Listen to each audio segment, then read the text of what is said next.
అందరికీ నమస్తే అండి. బ్రహ్మర్షి పితామహ పత్రిజీ గారికి, వంశీ మాస్టర్ గారికి, ప్రవీణ మేడం గారికి నా ఆత్మ ప్రణామాలు. ఆశ్రమ సదస్యులు బుక్ రచయిత అయిన టార్కం సడారియన్ గారికి నా ఆత్మ ప్రణామాలు.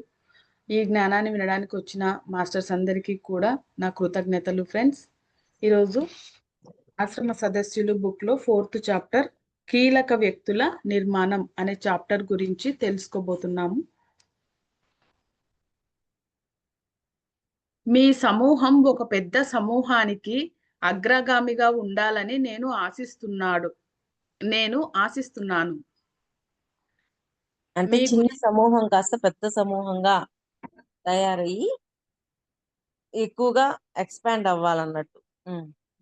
మీ గురించి మీరు అంత గొప్పగా భావించకపోవచ్చు. నన్ను ఎందుకు ఎంపిక చేసుకున్నారు అని ఆశ్చర్యపోవచ్చు.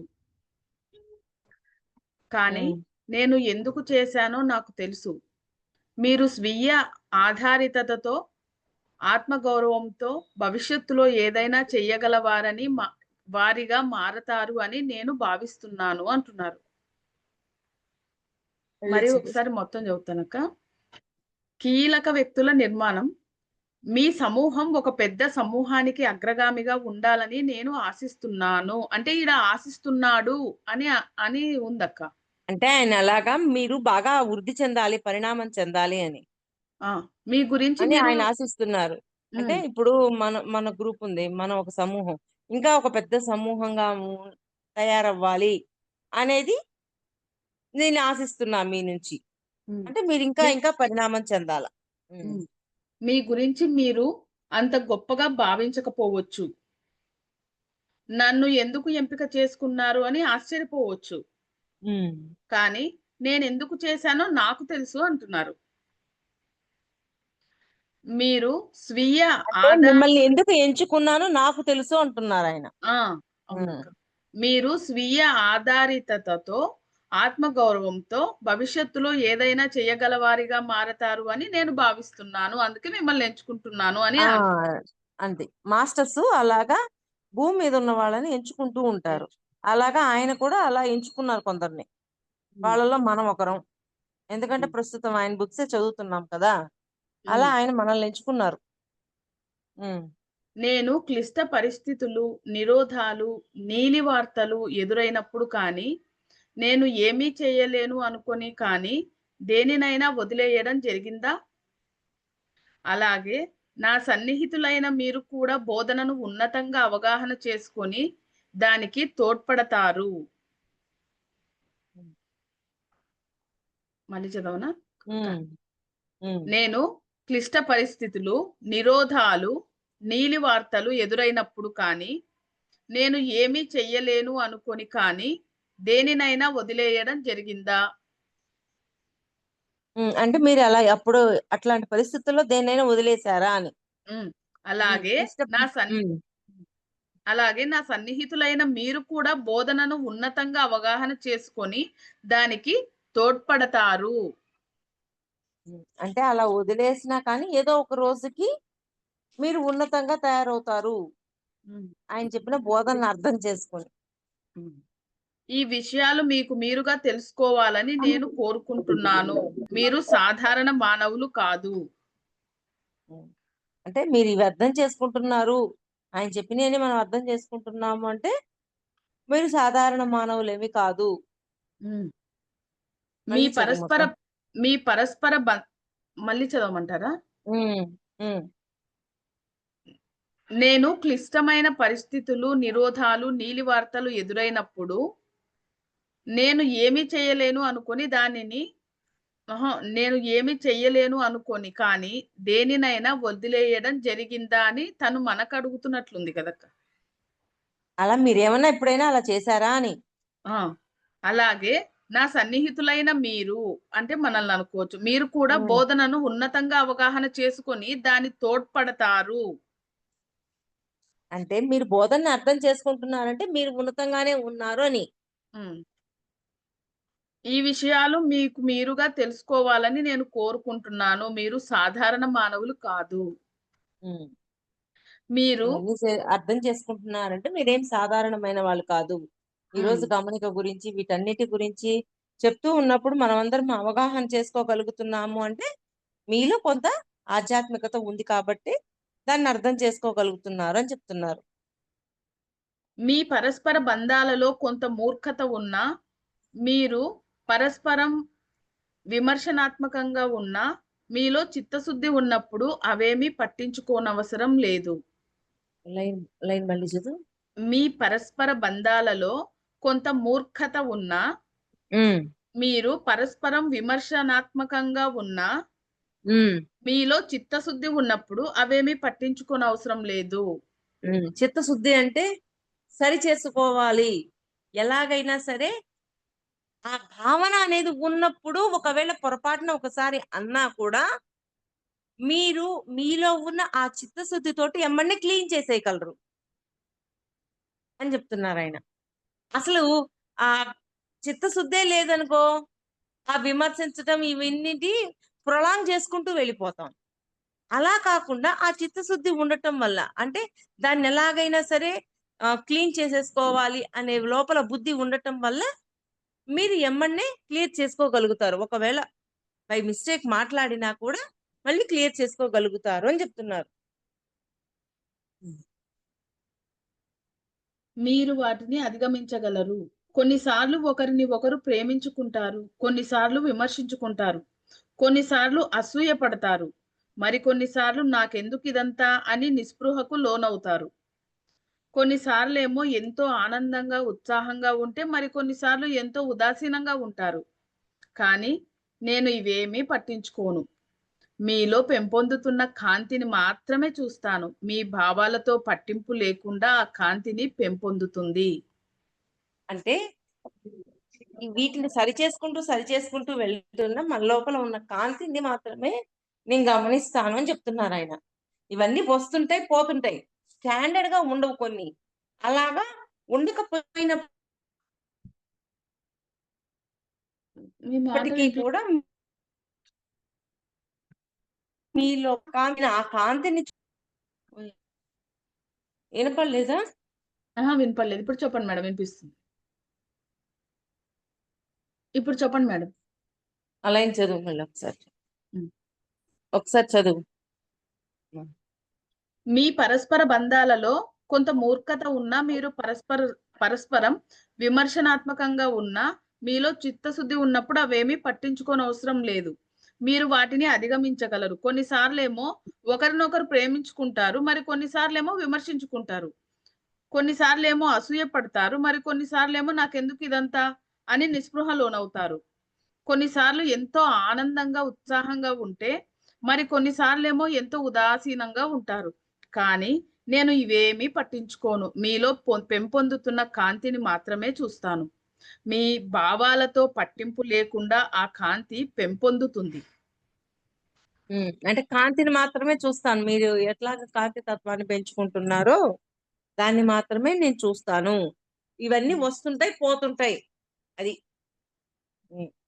మనం అభివృద్ధి చెందడం గురించి చర్చించుకుంటే గంటల తరబడి చదివి విషయాల గురించి మాట్లాడేవారు అభివృద్ధి చెందినవారా? Question madam. లేదా చదవడం, ధ్యానం చేయడం రెండూ లేకుండా వేరే ఏదైనా చేసేవారు అభివృద్ధి చెందినవారా? ఇది క్వశ్చన్. కొన్నిసార్లు మీరు ఒక వ్యక్తిత్వంగా కంటే ఒక ఒక్కసారి చదివి చదువు క్వశ్చన్ ఇంకొకసారి చదువు. మనం అభివృద్ధి చెందడం గురించి చర్చించుకుంటే గంటల తరబడి చదివి విషయాల గురించి మాట్లాడేవారు అభివృద్ధి చెందినవారా? క్వశ్చన్. ఇదొకటి మేడం.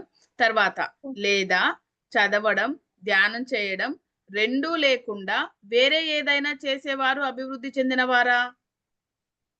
ఇది ఒక క్వశ్చన్. తర్వాత కొన్నిసార్లు మీరు ఒక వ్యక్తిత్వంగా కంటే ఒక ఆత్మగా ఎంతో అభివృద్ధి చెంది ఉంటారు.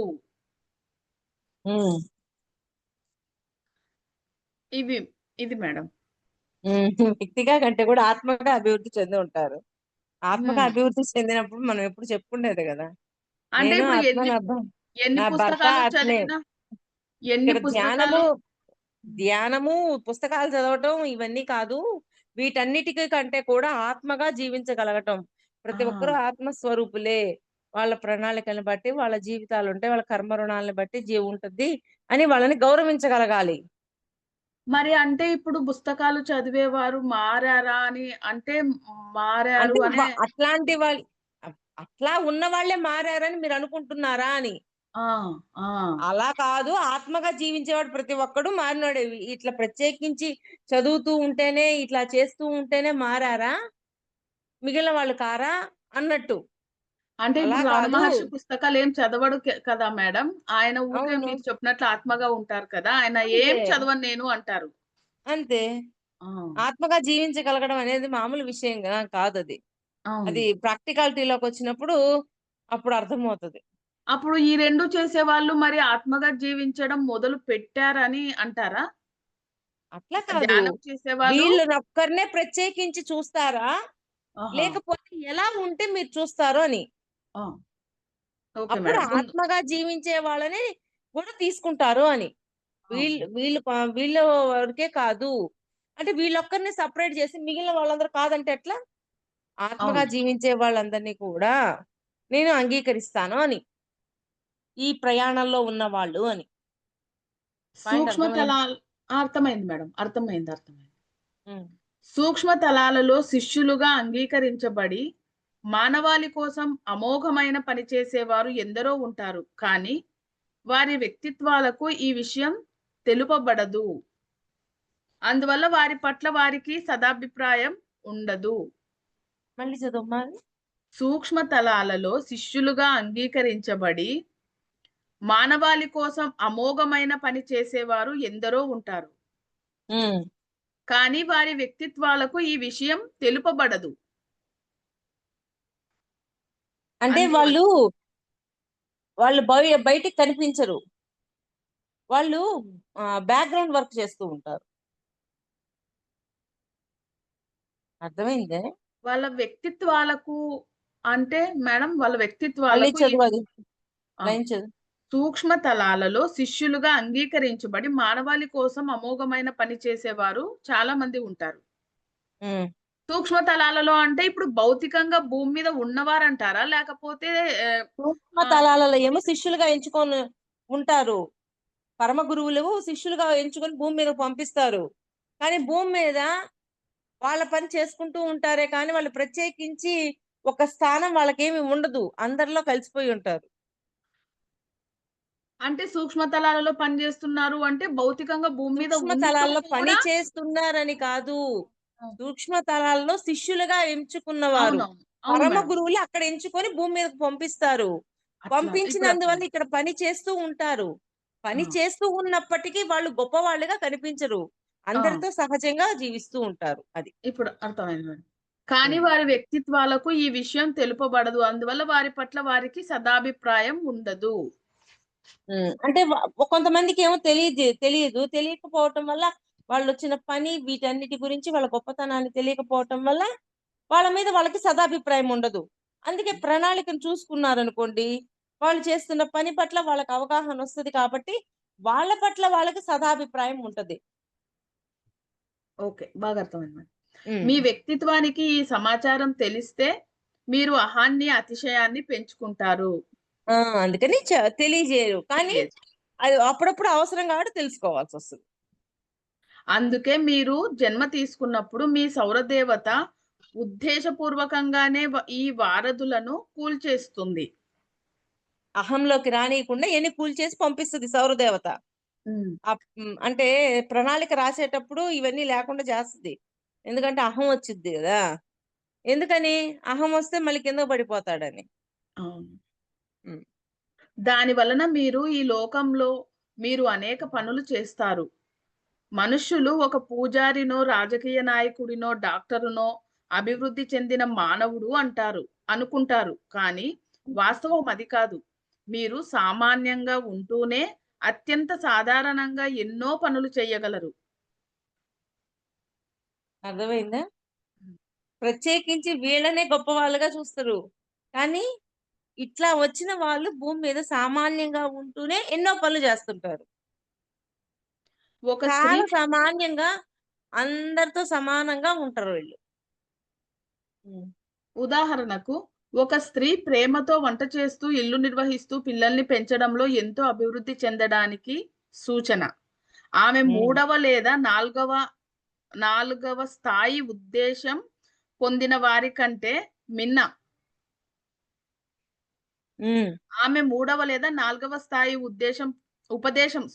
ఉపదేశం మేడం. మూడవ లేదా నాలుగవ స్థాయి ఉపదేశం పొందిన వారి కంటే మిన్న. అంటే 3-4 స్థాయిలు దాటిన వాళ్ళు వాళ్ళు.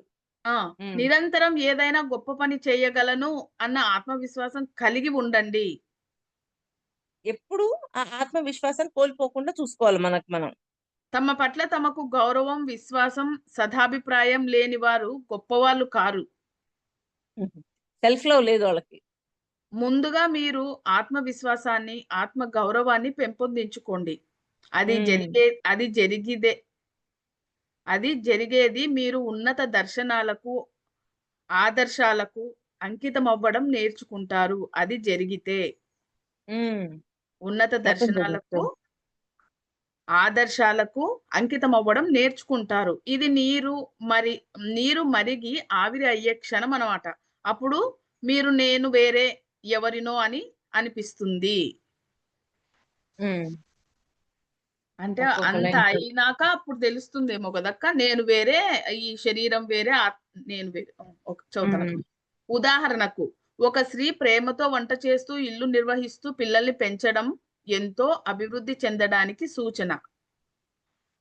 ఆమె ఉమ్, మూడవ లేదా నాలుగవ స్థాయిలో ఉపదేశం పొందిన వారి కంటే మిన్న. ఉమ్, నిరంతరం ఏదైనా గొప్ప పని చెయ్యగలను అన్న ఆత్మవిశ్వాసం కలిగి ఉండండి అంటున్నారు. ఉమ్. ఎప్పుడు గొప్ప పని ఏదో ఒకటి చెయ్యాలి అనే ఆత్మవిశ్వాసం ఎప్పుడు కలిగి కలిగి ఉండండి. ఉండాలి. ఉమ్, తమ పట్ల తమకు గౌరవం, విశ్వాసం, సదాభిప్రాయం లేని వారు గొప్పవాళ్ళు కారు. ముందుగా ఉమ్. మీరు ఆత్మవిశ్వాసాన్ని, ఆత్మగౌరవాన్ని పెంపొందించుకోండి. అంటే సెల్ఫ్ లవ్ అనేది ఉండాల. ఆత్మవిశ్వాసము, ఆత్మగౌరవం ఇవి పెంచుకోవాలి వాటిని. తగ్గించుకునేటట్లుగా ఉండకూడదు. అది జరిగితే మీరు ఉన్నత దర్శనాలకు, ఆదర్శాలకు అంకితమవ్వడం నేర్చుకుంటారు. ఉమ్. ఇది దాని తర్వాత నీరు మరిగి ఆవిరయ్యే క్షణం. అప్పుడు మీకు నేను వేరే ఎవరినో అని అనిపిస్తుంది. ఉమ్. చదువు ఒకవేళ తర్వాత మీకు చూడొచ్చు. ఉమ్. ఒకవేళ మీకు ఆత్మవిశ్వాసం, ఆత్మగౌరవం, ఆత్మపై ఆధారపడటం తెలియకపోయినా దీనిని ఒక దృగ్విషయంగా భావించి మీరు వేరే ఎవరో అని నమ్మడానికి ప్రయత్నించండి. మీరు ఎవరో, మీరు వేరే అని నమ్మడానికి ఫస్ట్ నమ్మండి. అంటే ఎవరైనా చెప్తే వినండి, విన్ని దాన్ని నమ్మండి. అది ఏదో ఒక రోజుకి మీకు ప్రాక్టికల్ గా వచ్చినప్పుడు మీకు అర్థమవుతుంది అంటారు ఆయన. ఉమ్, మీరు మిమ్మల్ని గొప్పగా భావిస్తే నిజంగానే గొప్పవారు. మీరు ఆ పనిని నిజాయితీగా చేస్తే మీ గొప్పతనం ఒక గొప్ప కారణానికి అంకితమై భక్తితో వాస్తవీకరించబడుతుంది. ఉమ్, నేనెందుకు పనికిరాను, అతి మామూలు వ్యక్తిని వంటి ఆలోచనలు వ్యర్థమైనవి. ఆధ్యాత్మిక ప్రపంచం ఇటువంటి విషయాలను చూడదు. అది మీ హృదయంలో పెంపొందుతున్న కాంతిని మాత్రమే చూస్తుంది. ఇవన్నీ చూడదు. హృదయంలో పెరుగుతున్న ఆ కాంతి తత్వాన్ని మాత్రమే గమనిస్తుంది. మిమ్మల్ని మీరు ఎప్పుడూ తక్కువ చేసుకోకండి. అలా చేస్తే క్రిందే మిగిలిపోతారు. ప్రశ్న మేడం. మన ఆత్మ అంటే తక్కువ అధిష్టానం తక్కువ చేసుకుంటే కిందే త- ఉండిపోతామంటున్నారు. ఆ, అందుకని ఎప్పుడు తక్కువ చేసుకోకూడదు. అందుకే ఎవరు ఎక్కువ కాదు, ఎవరు తక్కువ? ఎవరు తక్కువ కాదు అనే భావాన్ని మన లోపల బాగా తెలుసుకొని మ్యూట్ అయ్యారు మేడం. చదువు చదువు. ఉమ్. ప్రశ్న. మన ఆత్మ అధిష్టాన మండలి ప్రణాళికలు అంగీకరించబడినప్పుడు మనం మన జీవితాలలో అధిష్టాన మండలి యొక్క ప్రేరణను, ఉనికి, ప్రభావాన్ని నిరంతరం భావిస్తామా? మళ్ళీ చదువు క్వశ్చన్. మన ఆత్మ అధిష్టాన మండలిలో ప్రణాళికలో అంగీకరించబడినప్పుడు ఉమ్. మనం మన జీవితాలలో అధిష్టాన మండలి యొక్క ప్రేరణను, ఉనికి ప్రభావాన్ని నిరంతరం భావిస్తామా? పైనక పైన అధిష్టాన మండలి ప్రణాళికలో మనకి అంగీకరించినప్పుడు మనం కింద జీవితాలలో అధిష్టాన మండలి యొక్క ప్రేరణను, ఉనికిని అంటే మనము అది ఫీల్ అవుతామా అన్నట్టు అక్క, ప్రభావాన్ని నిరంతరం ఉనికిని భావిస్తామా అని. అంటే ఉనికి దాన్ని నిరంతరం గుర్తు పెట్టుకొని ఇక్కడ ఆచరిస్తూ ఉంటామా లేదా అని. అంటే అక్కడ మనల్ని సెలెక్ట్ చేసుకున్నారు అని, ఇక్కడ సెలెక్ట్ చేసుకున్న వాళ్ళము అని మనం గుర్తు పెట్టుకొని ఇక్కడ ఆ వర్క్ చేస్తామా అంటున్నారా? అదే ఆచరిస్తామా లేదా అని, ఆ, ఆ. ఇచ్చిన పనిని పూర్తి చేస్తామా లేదా అని. అంటే అది గుర్తుంటదంటారా అక్క కిందికి వచ్చినాక? గుర్తు లేకపోతే పని ఎట్లా చేస్తున్నాం ఇప్పుడు? మరి నువ్వెందుకు రోజు కూర్చొని చదువుతున్నావు? నీకు అంత పని ఉందనుకో, కానీ చదవాలి చదవాలి అని ఎందుకు వచ్చావు? ఎందుకు చదువుతున్నావు? నేను ఎందుకు కూర్చొని చెప్తున్నా? గుర్తున్నాయి కాబట్టే చేస్తున్నాం. ఓకేనా? జవాబు అవును అంటున్నారు. అయితే ఆత్మ, వ్యక్తిత్వం ఒకటే చైతన్యం కాదు. ఆత్మ, వ్యక్తిత్వం ఒకటే చైతన్యం కాదు. ఆత్మ అనేక విషయాలను ఒప్పుకుంటుంది. ఉమ్. కానీ వ్యక్తిత్వం గత వైఫల్యాలను వెలికి తెచ్చి ఆత్మతో ఇది ఎలా సాధ్యం అంటుంది. అని భలే ఉంది. ప్రశ్న వేస్తుంటది అది. అది ఇప్పుడు మన వాళ్ళందరూ అదే అంటారు కదక్క. మన డ్రీమ్స్ వ్యక్తిత్వం అంటే చూసుకున్నప్పుడు ఇక్కడ ఉన్నది, ఆత్మ అంటే పైన అది ఉన్నది. పైన పైన ఉన్నది ఎన్నో జన్మల నుంచి ఉంది కదా. ఉంది. అవును. మీ వ్యక్తిత్వం ఆత్మతో నడపబడే వరకు, మీ వ్యక్తిత్వం ఆత్మతో నడపబడే వరకు ఈ ఇబ్బంది ఎదుర్కోవాల్సిందే. అందుకే మనుషులకు బోధకులు అవసరము.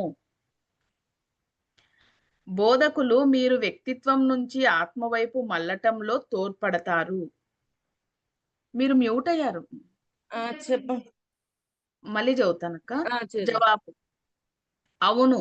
అయితే ఆత్మ, వ్యక్తిత్వం ఒకటే చైతన్యం కాదు. ఆత్మ అనేక విషయాలను ఒప్పుకుంటుంది, కానీ వ్యక్తిత్వం గత వైఫల్యాలను వెలికి తెచ్చి ఆత్మతో ఇది ఎలా సాధ్యం అవుతుంది అంటుంది. అంటే అంటే దీనికి డౌట్ వస్తుంది కదా, వ్యక్తిత్వం అనేది ఈ జన్మది కదా. ఈ జన్మది అదే అక్క. అందుకని ప్రశ్నలు వస్తూ ఉంటాయి. వస్తాయి. ప్రశ్నలు వచ్చినప్పుడల్లా ఆత్మని కనెక్ట్ అయ్యి ఇదేంది ఇదేంది అని క్వశ్చన్ చేస్తూ ఉంటాం. అవునక్క. మీ వ్యక్తిత్వం ఆత్మతో నడపబడే వరకు ఈ ఇబ్బంది ఎదుర్కోవాల్సిందే. అంటే ఆత్మతో కనెక్ట్ అయ్యే వరకు, ఉమ్, ఆత్మతో కనెక్ట్ అయ్యాక అప్పుడు క్లారిటీలు ఇస్తూ ఉంటది. ఉమ్. ఆ క్లారిటీలు ఇస్తూ ఉంటది కాబట్టి మనం ముందుకు వెళ్ళగలుగుతుంటాం. అందుకే మనుష్యులకు బోధకులు అవసరం. ఉమ్. బోధకులు మీరు వ్యక్తిత్వం నుంచి ఆత్మ వైపు మళ్ళటంలో తోడ్పడతారు. బోధకులు నెమ్మది లేకపోయారనుకో, వాళ్ళు సీనియారిటీలో ఉంటారు, వాళ్ళు దాని అనుభవం పొందుంటారు కాబట్టి వాళ్ళు క్లారిటీలు ఇవ్వడానికి సిద్ధ ఉంటారు. అందువల్ల కొంచెం తొందరగా ఫాస్ట్ గా ముందుకు వెళ్ళగలుగుతాం. నెమ్మదిగా మీరు దానిలో నిలిచి ఉంటారు. అప్పుడు ఉమ్. మీలో ప్రతి ఒక్కరూ ఏదో ఒకటిగా మారతారు. మీరు సాధారణంగా ఉండడానికి పుట్టలేదు. ఉమ్. మరొక ప్రశ్న అక్క. మానవునిలో కర్మను పోగు చేసేది ఏది? జవాబు ఉమ్. మానవుని వ్యక్తిత్వపు చర్యలు, మాటలు, ఆలోచనలు ప్రకృతి శక్తులలో చర్యలను, ప్రతిచర్యను సృష్టిస్తాయి. ఇది చాలా గొప్ప విషయం. అయితే మీలోని ఆధ్యాత్మిక చైతన్యానికి దీనితో ఏ బంధం లేదు. అక్క మళ్ళీ చదువు. మానవుని వ్యక్తిత్వపు చర్యలు, మాటలు, ఆలోచనలు ప్రకృతి శక్తులలో చర్యను చర్యకు ప్రతిచర్యను సృష్టిస్తాయి. అంతే కదా, మన మాటలకి ప్రతిచర్యను సృష్టిస్తున్నాయి కదా. ఏది అవును. ఇస్తే అది పొందుతామంటే అదే కదా. ఆ. అయితే ప్రకృతిలో రిఫ్లెక్ట్ అయ్యి వస్తాయి. అయితే మీలోని ఆధ్యాత్మిక చైతన్యానికి దీనితో ఏ సంబంధము లేదు అంటున్నారు. ఓకే. అదెలా? అయితే మీలోని మీ ఆత్మ ఎప్పుడు కర్మను సృష్టించదు. మీ గుణాలే కర్మను సృష్టిస్తాయి. ఆత్మ కర్మను ఎట్లా సృష్టిస్తుంది? గుణాలే కదా కర్మను సృష్టించేది. ఆత్మ ఏమి చెప్పదు. ఆత్మ మన స్వేచ్ఛ మనకి ఇచ్చేస్తుంది. మనలో ఉన్న గుణాలను బట్టి మన ప్రదర్శన మనం భౌతికంగా వ్యక్తం చేస్తుంటాం. ఆత్మ 3 నిమ్న వాహనాలలో మిళితమై స్థాయి బట్టి గుణాలు ఏర్పడతాయి. ఉమ్. అయితే గుణాల కాడికి వచ్చాడు ఆయన.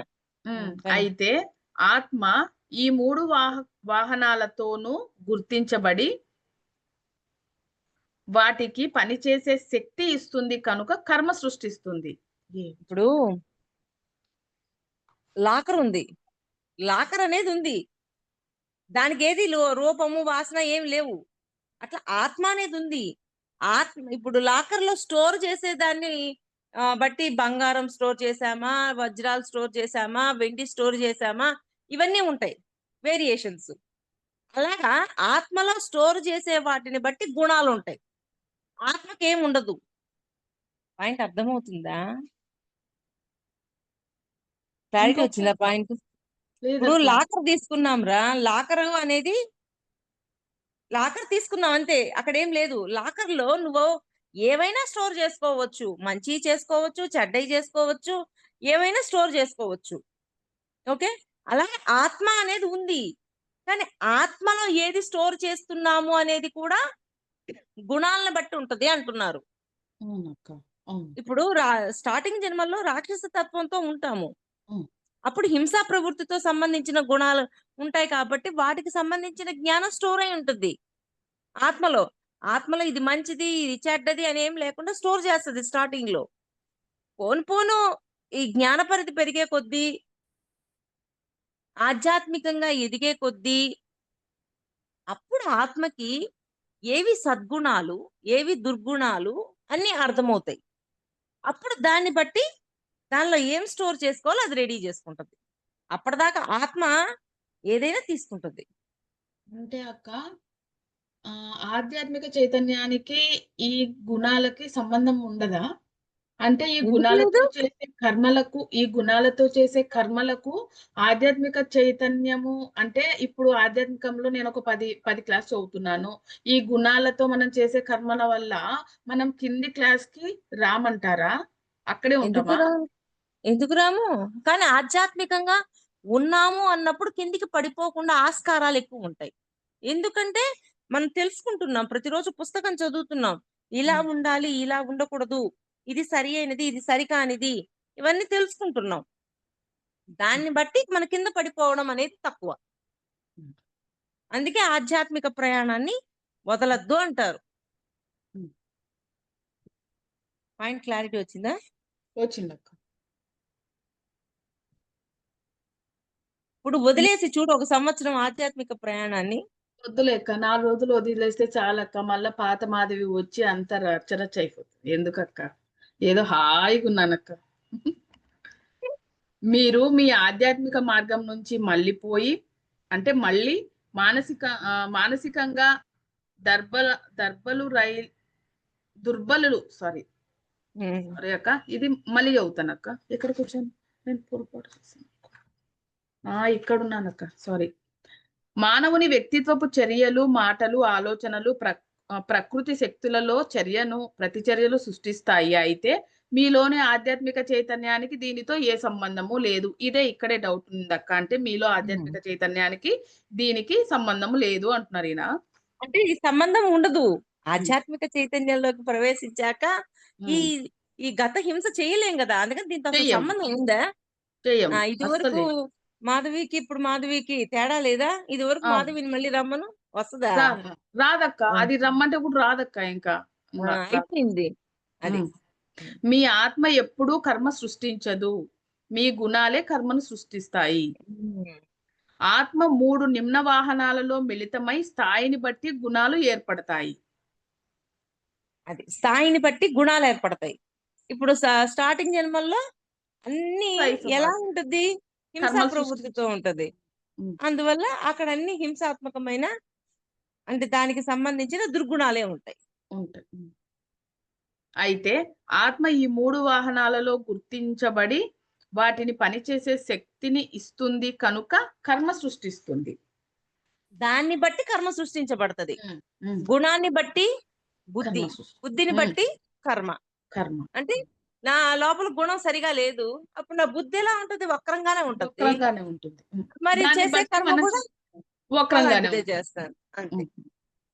ప్రశ్న: మీరు ఎక్కువ ఆత్మవిశ్వాసంతో ఉన్నవారిని ఉన్నవారు అని ఏ విధంగా భావిస్తారు? ఆత్మ ఉమ్, నుంచా లేక అహం నుంచా? ఆత్మవిశ్వాసం ఉంది అని ఎలా తెలుసుకుంటారని. ఆ, ఆహా. ఆత్మ ఉమ్, నుంచి తెలుసుకుంటారా అహం నుంచా అని క్వశ్చన్ వేస్తున్నారు మేడం. ఉమ్, జవాబు: అది మీ ఆత్మ నుంచి అయితే మీరు ఏమి కోరుకోకుండా, మీరు చేసేదాన్ని ఎవరైనా చూస్తున్నారో లేదో పట్టించుకోకుండా గాంభీర్యతతో, అంకితత్వంతో పనిచేస్తారు ఆత్మ నుండి ఉమ్. అయితే. ఆత్మగా ఉన్నప్పుడు ఈ కోణంలో చూస్తారు. చూస్తా ఎవరైనా చూస్తున్నారో చూడడం లేదు ఏం పట్టించుకోరు. ఆయన పట్టించుకోరు. వాళ్ళ పని వాళ్ళు చేసుకుంటూ వెళ్ళిపోతుంటారు. దానిని అనుభూతి చెందుతారు. ఆ ఉమ్. విధమైన అనుభూతి తరచూ పొందితే మీరు ప్రపంచపు వ్యక్తిగా కాక మీ వాస్తవ ఆత్మగా మారిపోతారు. మళ్ళీ రెండో చదువు. ఆ, గాంభీర్యతతో, అంకితత్వంతో పనిచేస్తారు. దానిని ఉమ్, అనుభూతి చెందుతారు. ఆ ఉమ్, విధమైన అనుభూతి తరచూ పొందుతూ ఉంటే మీరు ప్రపంచపు వ్యక్తిగా కాక మీ వాస్తవ ఆత్మగా మారతారు. ఉమ్. అది ఆత్మగా మారిపోతాం. మళ్ళీ ధ్యానం ద్వారా ఆత్మగా మారిపోవడం అనేది ఆ విధంగా జరుగుద్ది, అహంలోకి పోకుండా. ధ్యానం ద్వారా మాస్టర్లను చేరడం అన్న విషయాన్ని మళ్ళీ చర్చిద్దాం. ధ్యానం ద్వారానే ఎందుకు? దీనికి 3 కారణాలున్నాయి.